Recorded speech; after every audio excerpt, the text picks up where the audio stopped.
రైతు పరిస్థితి ప్లాన్ చేసుకోరాడు చెందించి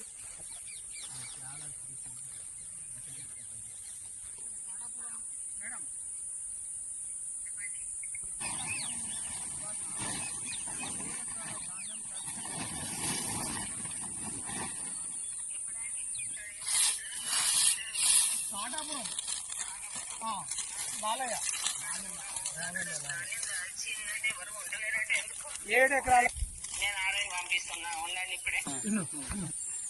7 ఎకరాల వడ్లు ఈ రకంగా నేను నష్టపోయిన అకాల వర్షాలతో నేను ఈ రోజు 7 ఎకరాల వడ్లు ఇలా నష్టపోయి నేను ఆత్మహత్య చేసుకునే పరిస్థితిగా ఉన్నది. ఏది ఏమున్నా కానీ ప్రభుత్వమే దీనికి బాధ్యత వహించాలి. ఈ ప్రభుత్వం ఇంత నిర్లక్ష్య ప్రభుత్వం, అధికారులు కూడా ఎవరు కూడా ఈ రైతులు పట్టించుకుని నాదులు లేరు ఈ రోజులల్లా. ఎందుకంటే నేను ఎందుకు బతకాలి, ఏం చేయాలి, రైతు బంధు లేదు, రైతు బీమా లేదు ఈ రోజులల్లా. ఎందుకు ఈ ప్రభుత్వం చెత్తగురి ప్రభుత్వం, ఈ మాటలగాడు ప్రభుత్వం కానీ ఇది చేతలగాడు ప్రభుత్వం కాదు. ఇది ఎందుకంటే ఇది రైతులు రక్తం తాగి రైతు దగ్గర రాజ్యం ఆట ఎద్దేసిన ఎగర్చామాట. ఈ రాజ్యం కూడా ఈ రోజుల్లో రైతులతో పెట్టుకొని ఈ రోజు రాజ్యం కూడా ఇది బాగుపడే పొజిషన్ లేదని నేను ఈ రోజు మీడియా ద్వారా నేను చెప్తా ఉన్నా. ఎట్లా చేశాను వడ్లు ఎవరైనా కొనుక్కుంటే ఆత్మహత్య చేసుకుంటా, దీనికి కాంగ్రెస్ పార్టీ దీనికి బాధ్యత వహించాలని కూడా నేను ఇలా చెప్తా ఉన్నా. ఏప్రిల్ 1వ తారీఖు పోసిన ఏప్రిల్ అయిపోయింది.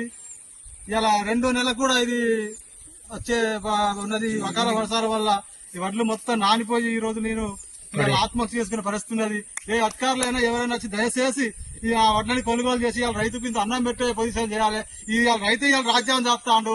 ఆ రైతు మీదనే ఇలా ఈ ప్రభుత్వాలు కూడా కక్షపూరంగా బట్టి ఇవాళ కక్ష కట్టి ఇవాళ రైతుని ఈ రకంగా ఇబ్బందులు పెడతారు. కాబట్టి ఏది ఏమైనా కానీ పక్క మాత్రం ఈ వడ్లని కొనాలి. ఇలా ఏది చేసినా లేదా నేను ఆత్మహత్య చేసుకుని ఇవాళ ప్రభుత్వం మీద ఈ ప్రభుత్వం దీన్ని